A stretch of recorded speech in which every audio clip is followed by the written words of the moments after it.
Hello and welcome to Hops and Bros. This week... Oh shit, it's my part. What's Haze in beer?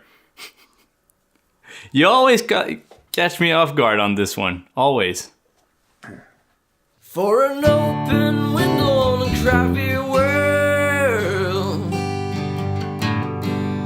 Max and Chris from Ups and Brew. Ups and Brew. Welcome to Ups and Brews. I should show the welly cask vest. No. You should show your beer. This is Mac's beer, everyone. Well, I mean- Ladies and gentlemen, this is Mac's own brew. I can't take full credit. My buddy made the recipe. I helped him brew All it. right. So yeah, anyway. But still, you're drinking something hazy, if I'm not wrong. I am. And what? Yeah, it's very hazy. That's why I pointed it out. Yeah, what is it? So viewers can understand it a little bit more, because it's kind of like a special experiment you've made.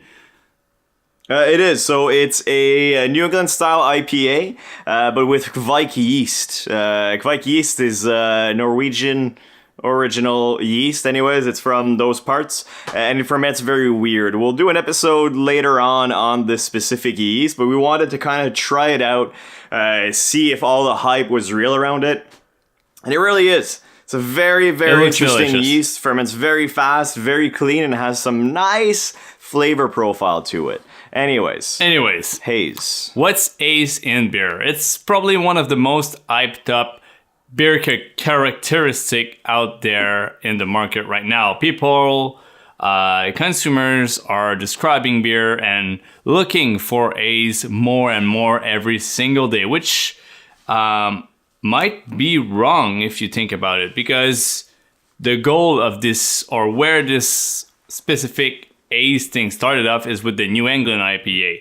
And the goal in the New England IPA is not to make the haziest or the murkiest beer. But before you guys understand this whole thing, I need to take you guys back around 15 years ago in Vermont with a guy called John Kimmick. We already talked about John when we did the episode on Eddie Topper. He's the guy behind Eddie Topper. So he brewed this beer, which is a super fruity, hazy IPA. Got really popular really fast and kind of like grew up from there. But he had to fight for over, I think he says like 15 years, 12 years. He had to fight over the fact that his beer was dirty.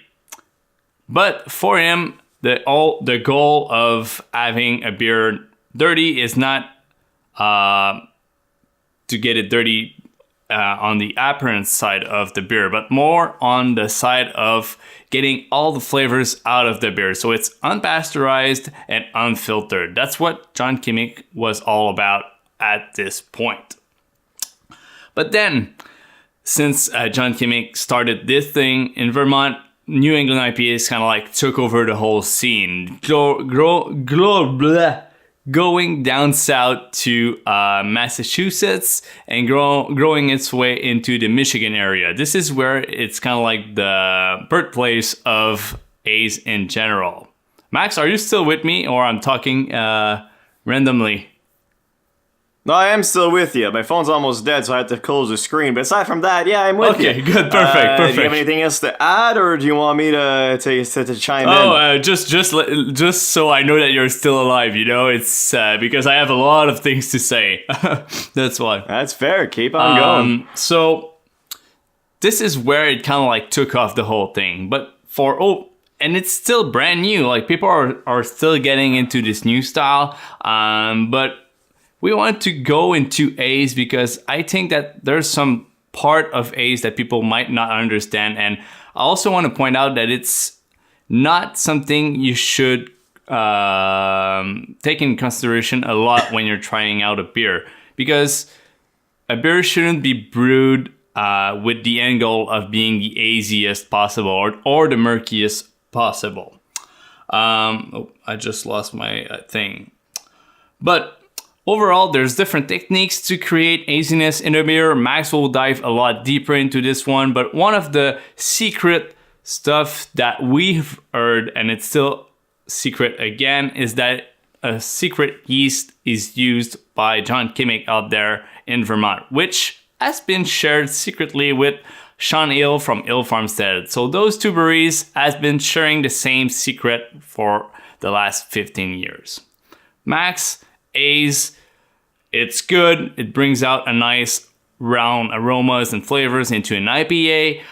Creaminess is also part of the end product of Haze. But how do you end up having Haze in your beer, and why people are so pumped about it? All right, so Chris, haze is completely natural when it comes to beer. In fact, before the advent of refrigeration, all beer was essentially hazy as well. Before refrigeration, before filtration, before techniques to try to get all those proteins and those yeast cells out of solution, especially with ales. Lagers was not as big of an issue because of the way they were brewed. Also, fun fact, that's one of the reasons why glassware that you can see through was kind of implemented, was to, oh wow, I admire that beer. But before that, all beer was hazy, was sour, was a murky mess. Now, why do I bring up lagers especially? So, the best way to get flocculation out of your beer is to cold crash it, which is essentially lagering. Okay.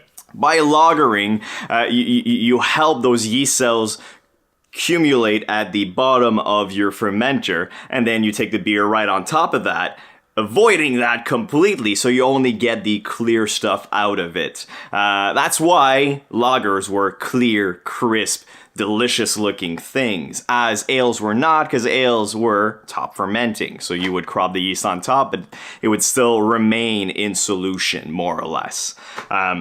Now, there's a couple different things that create haze, and it's mostly proteins. So proteins that stay in suspension after your boil, after your mash, after all that, and they kind of attach with the yeast cells, and they kind of just remain in solution.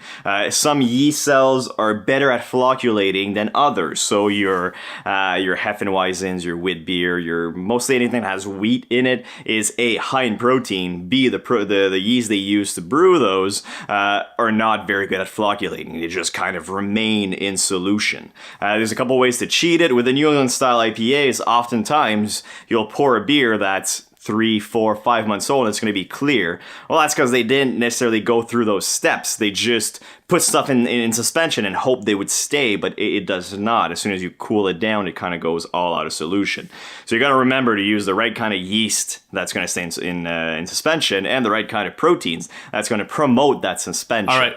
So starches and proteins, stuff like So is that like having, let's say, a clear New England IPA after a longer period of time? Is that maybe the cause of using flour or pectin in your beer?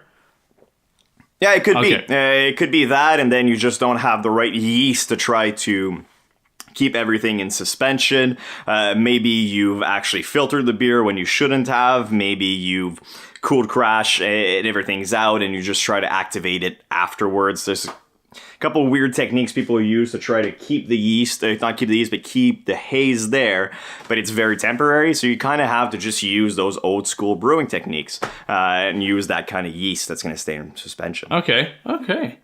It's so sciencey and always clear when you say it. But one other thing I want to point out, and also heard about it, is the dry hopping process.